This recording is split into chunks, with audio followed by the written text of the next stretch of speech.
ناظرین السلام علیکم ورحمۃ اللہ وبرکاتہ۔ الحمدللہ کفا وسلام علی عبادہ الذین اصطفیٰ، اما بعد فاعوذ باللہ من الشیطان الرجیم، بسم اللہ الرحمن الرحیم۔ وَلَقَدْ كَرَّمْنَا بَنِي آدم، آمنت باللہ صدق اللہ العظیم، وبلغنا رسولہ النبی الامین الکریم، وَنَحْنُ عَلَى ذَلِكَ لَمِنَ الشَّاهِدِينَ وَالشَّاكِرِينَ وَالْحَمْدُ لِلَّهِ رَبِّ الْعَالَمِينَ۔ ٹروتھ آف اسلام کے زیر اہتمام انسانی سماج کی تاریخ کے دوسرے ایپیسوڈ میں آپ کا انتہائی تہہ دل سے خیر مقدم ہے۔ پچھلی گفتگو میں آپ نے انسان کا آغاز اور مختلف مذاہب کی روشنی میں انسان کی حقیقت کے تعلق سے چند باتیں پیش کی گئی تھی، اور خاص طور سے ڈاروینزم کے تعلق سے جو اسلامی نظریہ ہے وہ پیش کیا گیا تھا اور اس کی حقیقت پر تھوڑی سی روشنی ڈالی گئی تھی۔ آج کی گفتگو میں میں چاہتا ہوں کہ انسان کو اللہ تبارک و تعالی نے کس مقصد کے لیے پیدا کیا۔ پہلے انسان حضرت آدم علی نبینا علیہ الصلاۃ والسلام کو اللہ تبارک و تعالیٰ نے کیسے، کیوں، کب اور کہاں پیدا کیا، اور تیسرا یہ کہ حضرت آدم علیہ الصلاۃ والسلام جس دور میں اور جس حال میں پیدا ہوئے تھے، اللہ تبارک و تعالیٰ نے ان کی تخلیق فرمائی تھی، تو وہ کون سی چیز تھی کہ جس کی بنیاد پر حضرت آدم علیہ السلام اور بنی نوع انسان کو فرشتوں اور اجنہ پر فوقیت دی گئی تھی۔ تو آئیے قرآن کریم کے تسلسل سے ہمیں معلوم ہوتا ہے، اور پچھلی گفتگو میں بھی اس کا اشارہ کیا گیا تھا کہ اللہ تبارک و تعالیٰ نے حضرت آدم کی تخلیق سے پہلے فرشتوں میں اعلان فرمایا، انی جاعل فی الارض خلیفہ۔ فرشتوں سے فرمایا کہ میں زمین پر اپنا خلیفہ بنانا چاہتا ہوں، اور اس خلیفہ کی تخلیق میں اللہ تبارک و تعالیٰ نے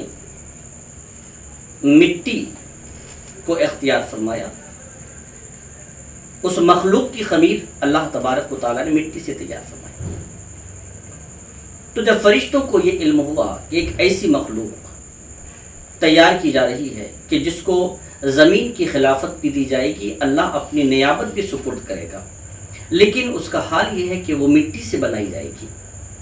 تو فرشتوں نے اپنی سمجھ کے اعتبار سے اللہ تبارک و تعالیٰ کی بارگاہ میں یہ عرض کیا کہ الہ العالمین، کیا تو ایسی مخلوق پیدا فرمائے گا کہ جو گناہ بھی کرے گی،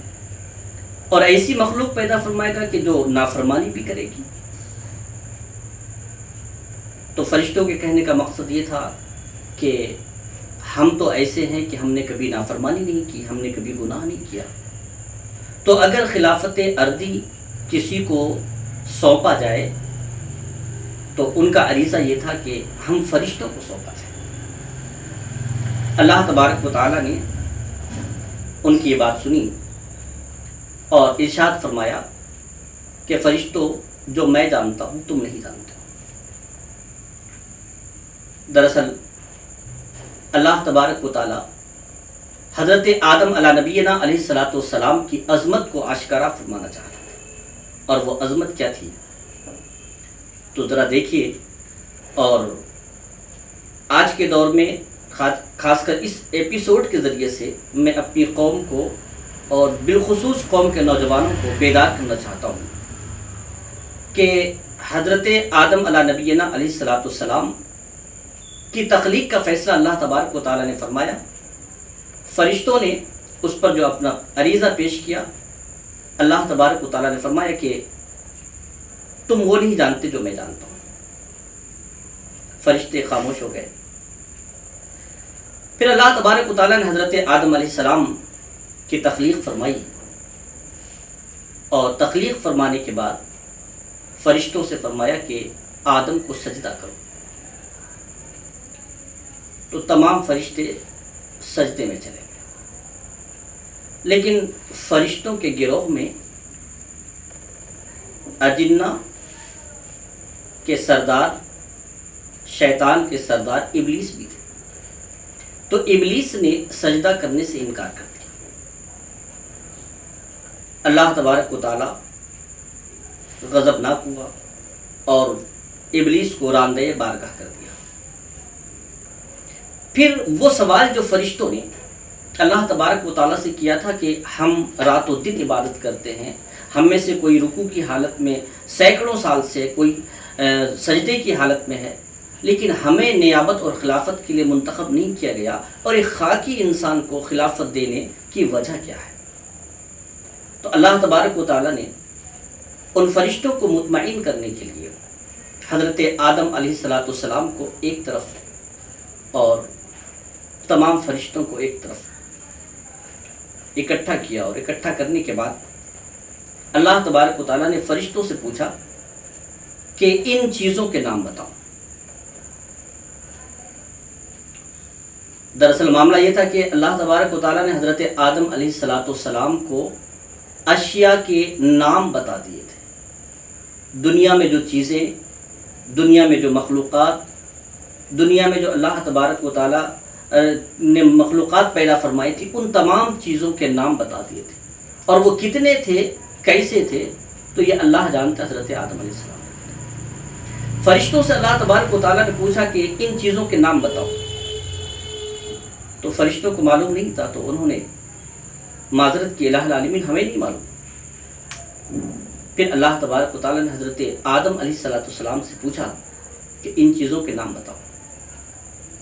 تو انہوں نے ان چیزوں کے نام بتا دیے. اب یہاں پر غور کرنے کا مقام ہے، اور آج کے دور میں یہ ہمارے لیے، ہمارے نوجوانوں اور نیو جنریشن کے لیے ایک بہت ہی ہارٹ لیسن ہے، اور دل میں اتار کر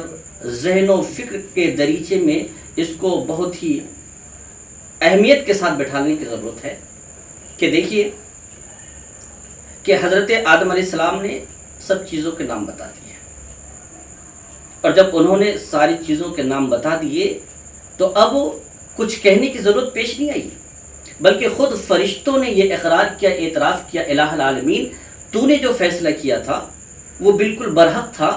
ہم خلافت ارضی کے مستحق نہیں ہیں. خلافت ارضی اور دنیا میں تیرا خلیفہ اور تیرا نائب بننے والا اگر کوئی شخص ہے، کوئی مستحق ہے، تو وہ آدم. تو یہ بہت بڑی بات تھی. اب اس سے ہمیں کیا سبق ملتا ہے، میں اس کی طرف توجہ دلانا چاہتا ہوں. وہ یہ کہ حضرت آدم علیہ السلام کو اللہ تبارک و تعالیٰ نے علم دیے، اور پھر اس علم کے اظہار کے بعد فرشتوں نے خود بھی اقرار کیا، اور اللہ تبارک و تعالیٰ نے اس کا اظہار فرمایا کہ حضرت آدم کو فرشتوں پر جو برتری حاصل ہوئی، فوقیت حاصل ہوئی، تو وہ برتری اور فوقیت جس چیز کی بنیاد پر حاصل ہوئی وہ چیز تھی علم، وہ چیز تھی تعلیم. حالانکہ اگر تخلیق کے اعتبار سے دیکھا جائے تو احادیث کی کتابوں میں اس کی صراحت ملتی ہے کہ فرشتوں کی تخلیق اللہ تبارک و تعالیٰ نے مٹی سے نہیں، پتھر سے نہیں، بلکہ ان کی تخلیق اللہ تبارک و تعالیٰ نے نور سے فرمایا. وہ نوری مخلوق ہے. اور یہ اجنہ اور شیاطین یہ بھی آگ سے پیدا ہوئے، لطیف ہیں، پاورفل چیزیں، اور ان دونوں کے مقابلے میں مٹی کم پاورفل ہے. تو تخلیق کے اعتبار سے اگر دیکھا جائے، مٹیریل کے اعتبار سے دیکھا جائے، تو مٹیریل کے اعتبار سے فرشتے اور اجنہ یہ فوقیت رکھتے ہیں. اسی طرح اگر حسن و جمال میں دیکھا جائے تو حسن و جمال میں بھی فرشتوں کے حسن و جمال کا کیا عالم. ان کے حسن و جمال کا تو عالم یہ ہے کہ اگر ان میں سے کسی ایک کو ان کی اصلی صورت میں زمین پر اتار دیا جائے تو ان کے حسن و جمال کو دیکھ کر کے لوگ بے ہوش ہو جائیں. ان کی طاقت و قوت کا عالم یہ ہے کہ ایک لمحے میں حضرت جبریل امین ساتوں آسمان کو کراس کر کے زمین پر اتر سکتے ہیں۔ حضرت یوسف علیہ السلام کو جب کنویں میں ڈالا گیا تھا تو جب ان کے بھائیوں نے کنویں کے منڈیر سے ان کو کنویں میں ڈال دیا،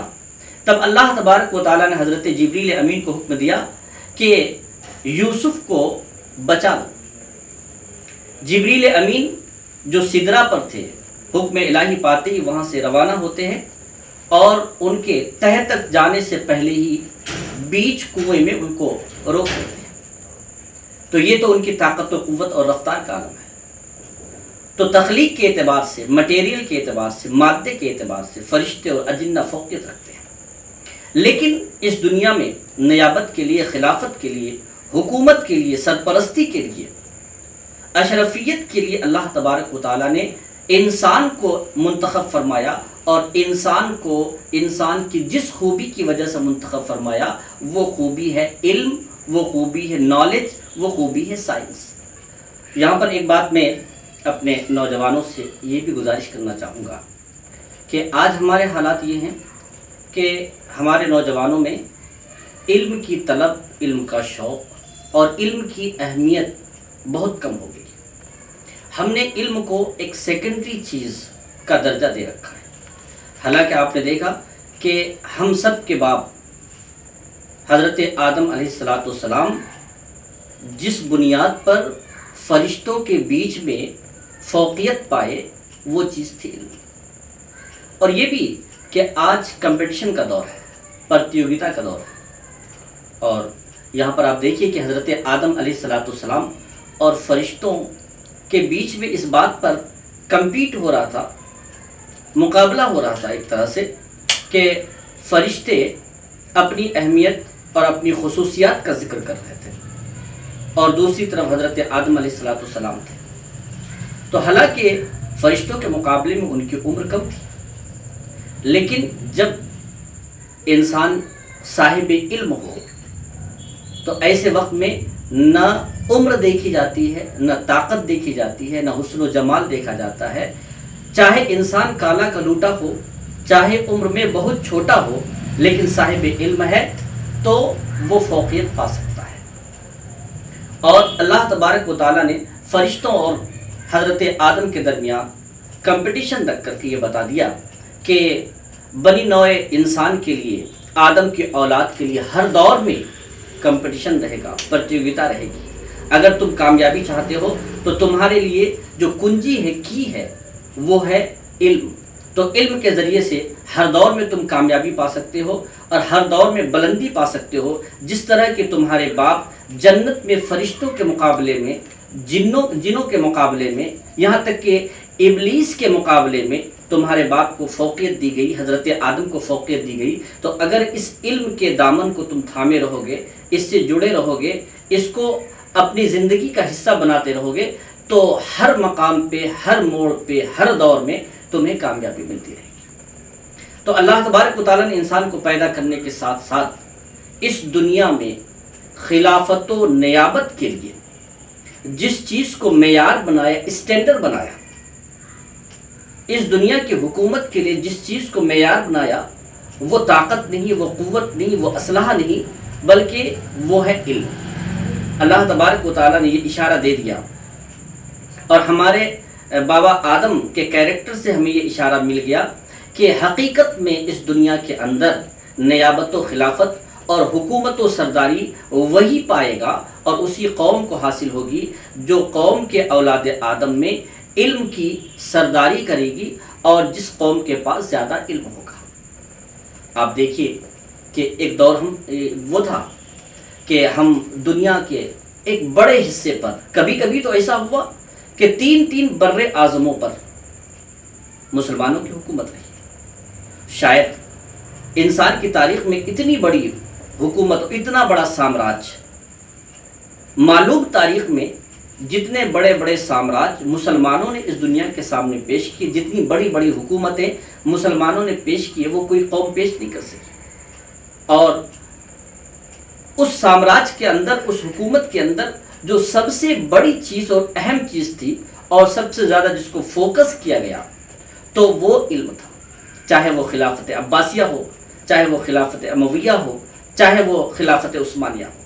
ان چیزوں میں جس چیز کو سب سے زیادہ اہمیت دی گئی وہ چیز تھی علم. اور جب تک علم کو اہمیت دی جاتی رہی، جب تک علم کو سروپری رکھا گیا اور اس کو سپریم چیز مانی گئی، تو تب تک مسلمانوں کا سورج بلند رہا، ان کا ستارہ بلند رہا، ان کو ترقی ملتی رہی اور وہ حکومت پر کام چل رہا ہے. اور جب سے ہم نے علم کے دامن کو چھوڑنا شروع کیا، علم کو سیکنڈری درجہ دے دیا، علم سے بھاگنے لگے، تو تب سے ذلت و خواری اور دنیا کی حکومت و نیابت اور خلافت سے ہم دور ہوتے چلے گئے. تو میں نوجوانوں کو پیغام دینا چاہوں گا، حضرت آدم علی نبینا علیہ الصلاۃ والسلام کے آغاز زندگی سے، کہ ہمارے لیے علم نہ صرف ایک زیور ہے بلکہ اس دنیا میں ہماری فوقیت، ہماری اہمیت اور ہماری کامیابی کے لیے معیار اور اسٹینڈرڈ بھی ہے. تو ایک بار پھر ہم اپنے بابا حضرت آدم کو یاد کریں اور علم کے میدان میں جو ہم پست ہو گئے ہیں، ایک بار پھر اپنے آپ کو تیار کر کے علم کے میدان میں آگے بڑھائیں. اور ہم جب جب علم کے میدان میں آگے بڑھے کامیابی ملتی رہی ہے، اب ہم دوبارہ اگر اس میدان میں آگے بڑھیں گے تو پھر کوئی ہمیں پیچھے نہیں کر سکتا. کیونکہ جب ہمارے بابا آدم کو فرشتے پیچھے نہیں کر سکے اور ابلیس پیچھے نہیں کر سکا، تو پھر اگر ہمارے پاس علم ہوگا تو ہمیں کوئی پیچھے نہیں کر پائے گا. حضرت آدم علیہ الصلاۃ والسلام کو اللہ تبارک و تعالیٰ نے پیدا فرما کر جنت میں رکھا، اور جنت میں انہیں آزادی تھی کہ وہ جہاں چاہیں، تو جو چاہیں، جیسی نعمتوں سے لطف اندوز ہونا چاہیں ہو سکتے ہیں. لیکن پھر بھی ان کے اندر بشری اور انسانی قوتیں تھیں، تو اس کی وجہ سے باقی تو دیگر مخلوقات یا تو فرشتے تھے یا جنہ تھے، لیکن آپ کی نوع اور آپ کی جنس کی کوئی دوسری مخلوق نہیں تھی. تو بشری اعتبار سے آپ کو کچھ وحشت سی محسوس ہونے لگی، اکیلا پن اور تنہائی محسوس ہونے لگی. اللہ تبارک و تعالیٰ نے اپنے نبی کی تنہائی کو دور کرنے کے لیے آپ کے ہی جسم سے ایک دوسری مخلوق کو انسانی شکل میں جدا کیا، یعنی آپ کی ہم جنس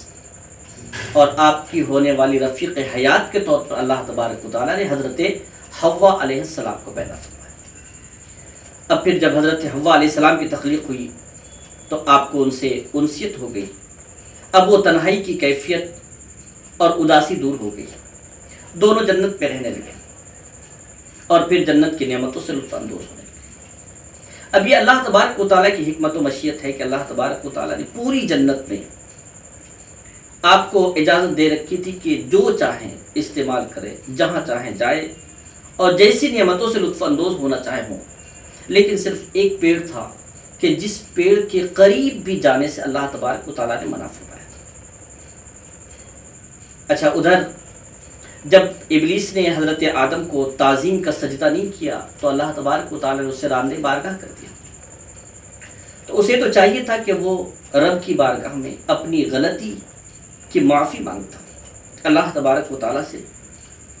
وہ اپنی غلطی مان کر معافی کا طلبگار ہوتا. لیکن ابلیس نے ایسا نہیں کیا.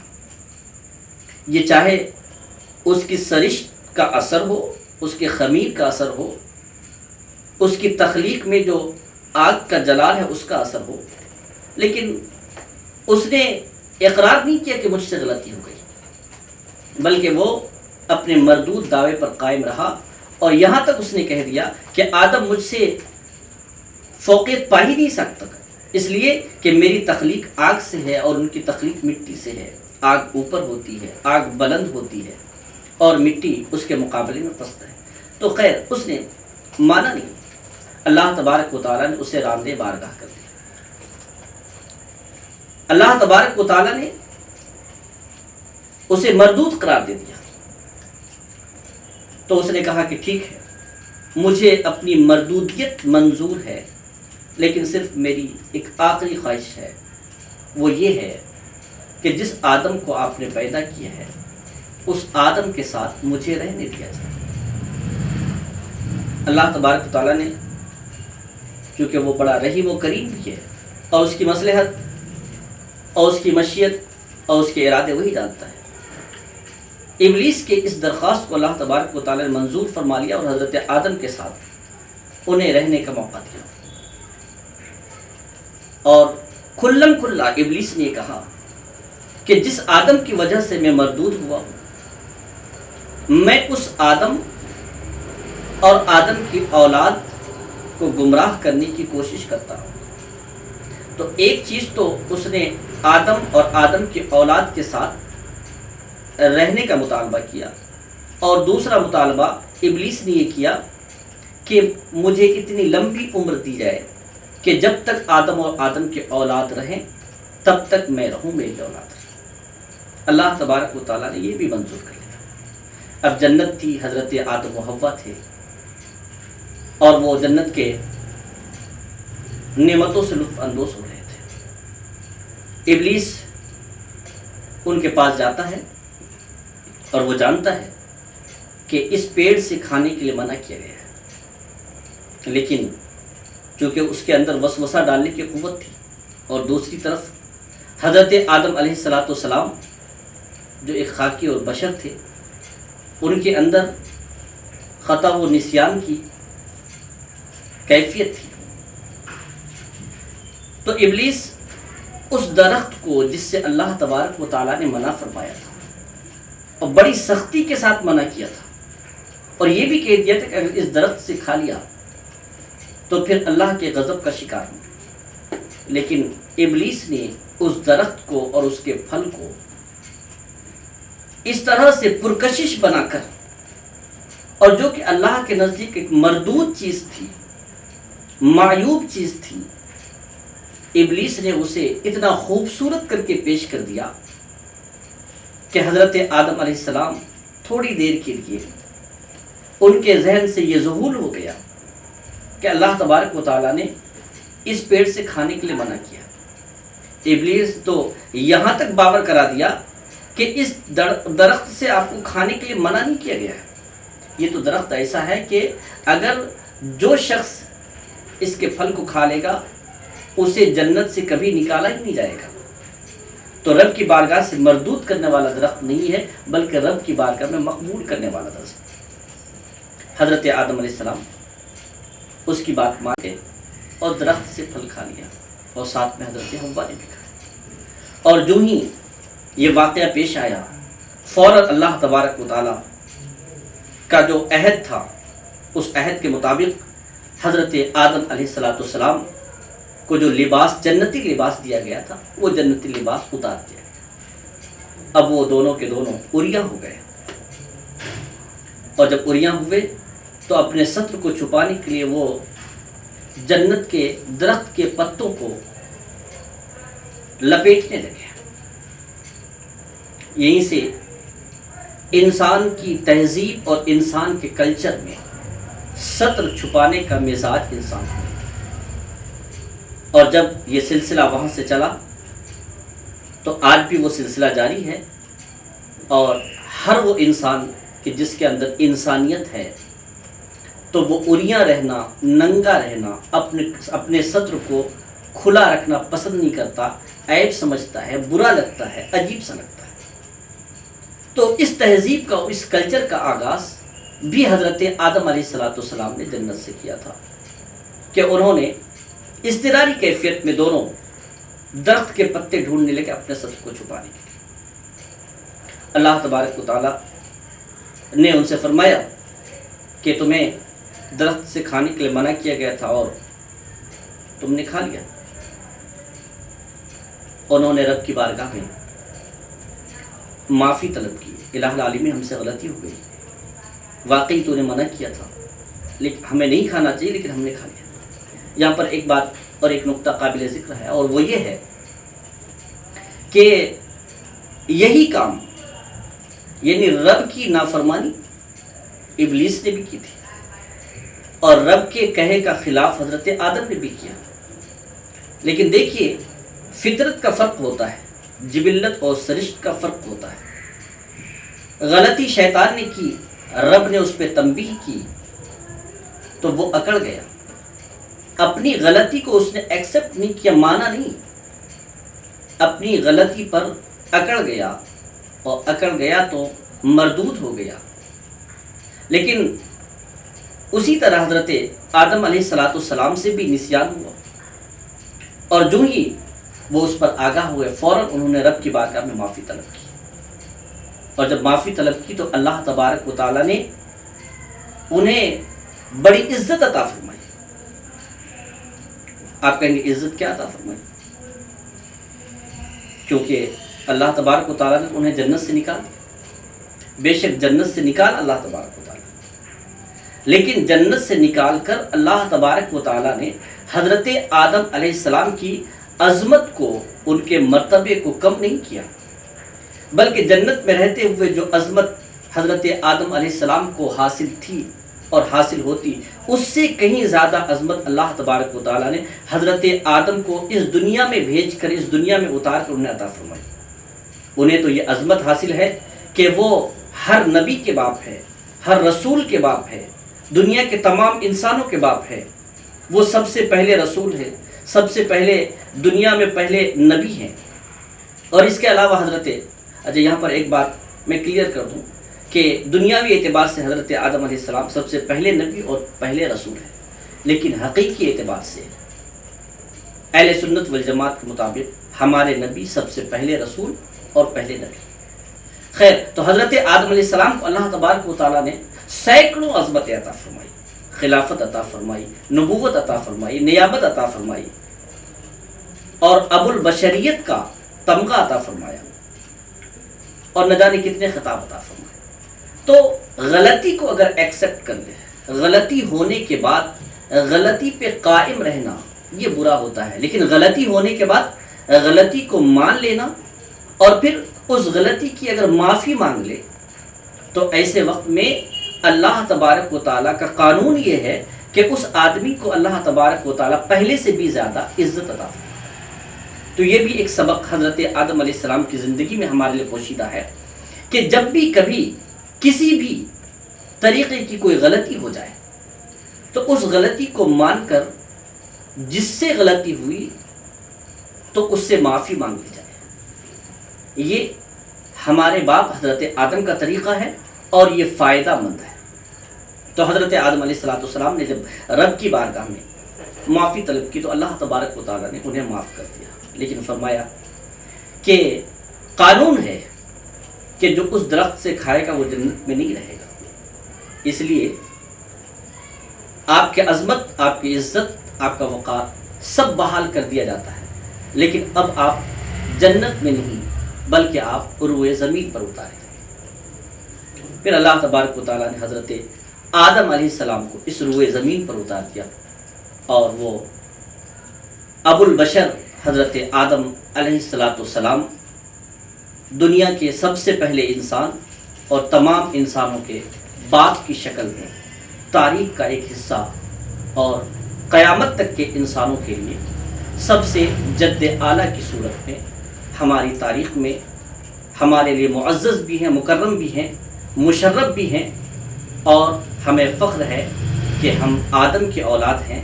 اللہ تبارک و تعالیٰ سے دعائیں ہیں کہ پروردگار عالم ہمیں اپنے باپ حضرت آدم کی زندگی کے ان گوشوں سے سبق حاصل کرنے کی توفیق عطا فرمائے، اور ہمارے نوجوانوں کو ان کے نقوش قدم کو اپنا کر دنیا و آخرت میں کامیاب ہونے کی توفیق عطا فرمائے۔ السلام علیکم ورحمۃ۔ ہمارا یہ ایپیسوڈ اور ہمارا یہ پروگرام آپ کو اچھا لگے تو آپ اس کو ضرور سبسکرائب کیجئے، شیئر کیجئے، اور اچھا لگے تو لائک کیجئے، تاکہ ہمارا ہر لیٹسٹ ویڈیو آپ کے پاس سب سے پہلے پہنچ جائے۔